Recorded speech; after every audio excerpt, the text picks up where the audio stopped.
السلام علیکم۔ وعلیکم السلام۔ میرا سوال یہ ہے، آج کل کا آدمی جو ہے نماز کو دھیان کیوں نہیں دے رہا ہے بالکل بھی؟ ماشاءاللہ بہت ہی اچھا سوال ہے آپ کا عارش بھائی۔ دیکھو مسئلہ یہ ہے، آدمی کا سب سے پہلی چیز ہے ایمان۔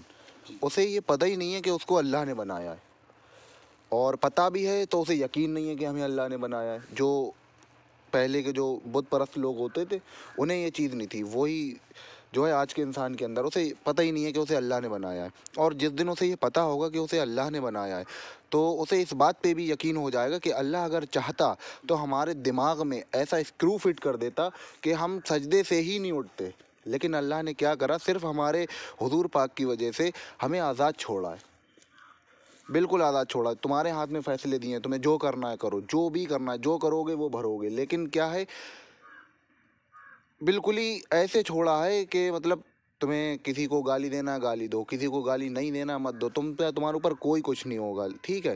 لیکن کیا ہے، ہمیں بھروسہ ہی نہیں ہے کہ ہمیں اللہ نے بنایا ہے۔ اب جس دن بھروسہ ہوگا اس دن انسان سوچے گا ارے یار اللہ پاک ایسا بھی تو کر سکتا تھا کہ ہم سجدے سے نہیں اٹھ پاتے، ہمارے دماغ میں ایسا کچھ ڈال دیتا۔ لیکن وہ محتاج تھوڑی ہے تمہاری عبادت کا، اس کی عبادت کے لیے لاکھوں، ہزاروں، کروڑوں، ملین، ٹریلین اتنے فرشتے ہیں، وہ عبادت کریں گے اس کی، اسے کوئی فرق نہیں پڑتا ہے۔ لیکن کیا ہے، اگر تم عبادت کرتے ہو اس کی، تم اسے فالو کرتے ہو، تمہارے دل میں یقین پیدا ہوتا ہے، تو ان فرشتوں سے زیادہ وہ تمہاری عبادت کو جو ہے اہم رکھے گا۔ وہ کہے گا مطلب انسان یہ دنیا میں رہ کر اتنی مطلب اپنی نفس کو کنٹرول کر رہا ہے، مجھے میرے اوپر یقین کر رہا ہے، میرے حضور کو فالو کر رہا ہے، ان کی امتوں کو جو ہے زندہ کر رہا ہے۔ جو آج کل کے نوجوان ہیں ان کے دلوں میں بالکل ہی سنتیں جو ہیں ماری گئی ہیں، اسلامی مارا گیا، کچھ مطلب ہی نہیں ہے، ادھر ادھر کے فضول کی چیزوں میں لگے ہوئے ہیں۔ تو عارش بھائی کہنے کا مطلب یہ ہے، سب سے پہلے آپ کو یہ عقیدہ کرنا ہے کہ اللہ نے ہمیں بنایا ہے۔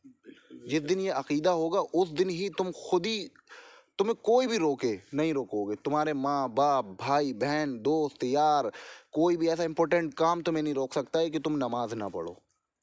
تو آپ کے سوال کا سیدھا سیدھا جواب یہ ہے کہ سب سے پہلے آپ کو یقین پیدا کرنا ہے کہ مجھے اللہ نے بنایا ہے۔ جب تک یہ سوال آپ کے دل میں چلتا رہے گا کہ مجھے اللہ نے نہیں بنایا، تب تک آپ کچھ نہیں کر پائیں گے۔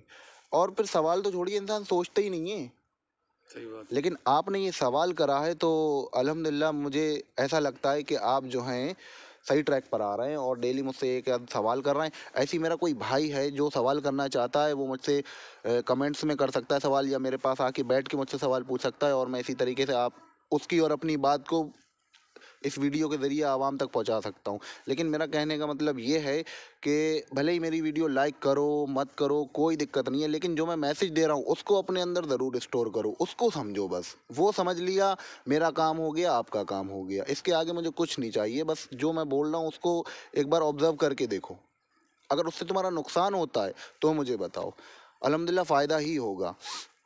اور حضور پاک جو روئے تھے ہمارے لیے، ہم اپنی امت کے لیے، وہ اس لیے روئے تھے کہ انہیں یہ لگتا تھا کہ ابھی تو میں ہوں، میں سب کو گائیڈ کر رہا ہوں، ٹھیک ہے، اسے گائیڈ کر لیا، اسے گائیڈ کر لیا، اسے ایمان پہ لے آیا، لیکن جب میں نہیں ہوں گا تو میری امت کا کیا ہوگا، کون گائیڈ کرے گا؟ مطلب اتنا بڑا گائیڈنس کوئی ہوئے گا ہی نہیں جو میری طریقے سے گائیڈ کر پائے۔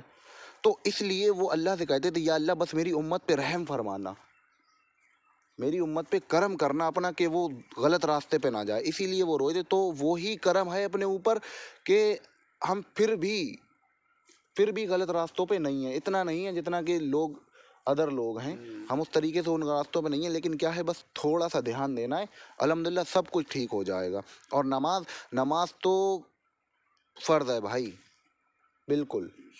اور جب قبر میں حساب کتاب ہوگا تو پہلا سوال یہ ہوگا، ہاں آپ کی عمر کتنی ہے؟ لگ بھگ آپ کی عمر کتنی ہے آپ بتائیے؟ یہ 27 سال۔ 27 سال عمر ہے، 10 سال پہ آپ پہ نماز فرض ہو گئی لگ بھگ، ٹھیک ہے۔ 17 سال کی نماز ہے آپ کی کہاں ہے، آپ سے یہ پوچھا جائے گا، اب آپ ایسے منہ تکیں گے 17 سال، چلو ٹھیک ہے جوڑی گئی، تمہاری نمازیں نکل رہی ہیں 10 سال کی، 7 سال کی نمازیں کہاں ہیں؟ پھر اللہ پاک کہے گا چلو کچھ نے نفلیں ایکسٹرا پڑھی ہوں گی وہ جوڑ دو، تہجد پڑھی ہوں گی وہ جوڑ دو، پھر بھی تمہاری بیٹھ رہی ہیں 11 سال یا 12 سال کی۔ اب پوچھے گا باقی کی نمازیں کہاں ہیں؟ اب تم کیا جواب دو گے؟ تمہیں ہوگا افسوس، تمہیں یہ افسوس ہوگا کہ میرے بھائی نے مجھ سے کہا تھا چلو نماز پڑھ لو، میں نے اسے ٹال دیا تھا کیونکہ میرے اندر یقین ہی نہیں تھا۔ بس یہ یقین پیدا کر لو یار، ابھی بھی ٹائم ہے، اور یہ ٹائم دوبارہ ملنے والا نہیں ہے. وہاں روگے گڑگڑاؤ گے, کہو گے بس اللہ پاک ایک بار بھیج دے, میں سجدے پہ سے سر ہی نہیں اٹھاؤں گا, اتنی عبادت کروں گا, لیکن اس ٹائم اللہ نہیں سنے گا. تم لوگوں کے لیے, ایسے لوگوں کے لیے بہت بہترین طریقے کی جہنم بنا کر رکھی ہوئی ہے اس نے. تو اور کوئی سوال آپ کے دل میں ہو تو مجھ سے کر سکتے ہیں. اور کوئی نہیں. میں آپ کے ہر سوال کا الحمدللہ بخوبی جواب دوں گا, اور میرا کوئی بھی بھائی مجھ سے سوال کر سکتا ہے, میں اس کو ویڈیو میں مینشن بھی کر سکتا ہوں اور اس کا جواب دے سکتا ہوں. آج کا سوال یہیں پر ختم ہوتا ہے. اللہ حافظ.